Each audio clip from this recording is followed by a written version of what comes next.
You know, that's the Is the hardest. camera on? Oh my God, you came so close. The hardest part for us to make these videos is to provide really good information, but then name it gimmicky. You know, we have the hardest time with that. No, It's like, because we're trainers. Do We're we trainers always at heart. have to name it? I Yeah, we feel do, like otherwise it's a good nobody ever movement. sees I've it. seen it before, but you bringing it back We're gonna in call a this. cool way. We're gonna call it the Sal shoulder movement. This is the Sal. I just There you officially go. named Of course it. you would, you narcissist. That's it. Yeah. So listen, here's the thing. Trump Towers. We've talked about Yeah, this we on get it. Mind Pump a few times. Why people will have lagging body parts, and I notice with shoulders, a lot of times it's a poor connection. They're getting a lot of upper traps, a lot of upper back. They're not getting lots of shoulder activation. So it's a mobility issue and a connectivity issue.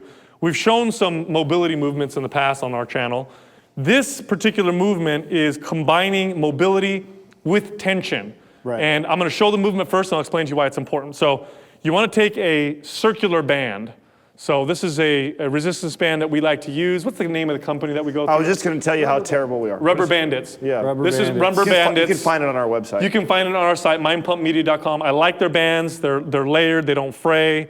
They're really good quality. But anyhow, you want a round band for this particular movement. So I'm going to grab the band with my hands. I'm going to step at the bottom of the band.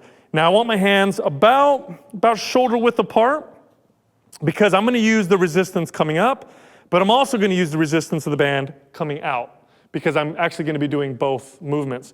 So with this movement, I'm going to start here, standing nice and tall. I'm going to come up, and as I come up, I separate my hands.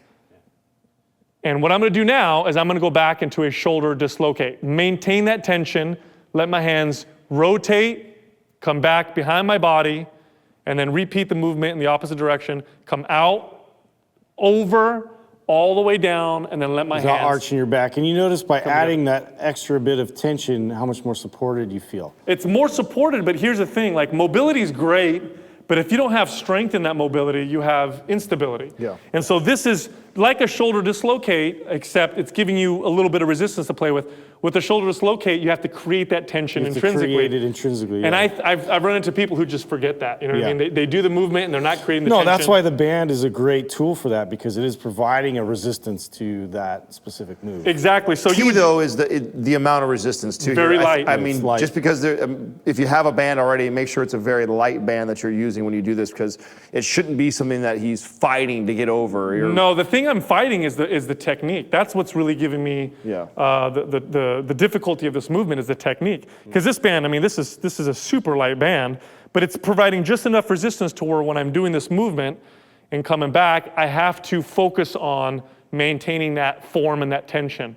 And this is a good movement because again, it's giving me mobility, strength within that mobility, and that's going to contribute to delts that fire better when you do your traditional exercises like your military press, your shoulder presses, your kettlebell overhead presses, which by the way we filmed and is on this channel as well. So Awesome. Great tip.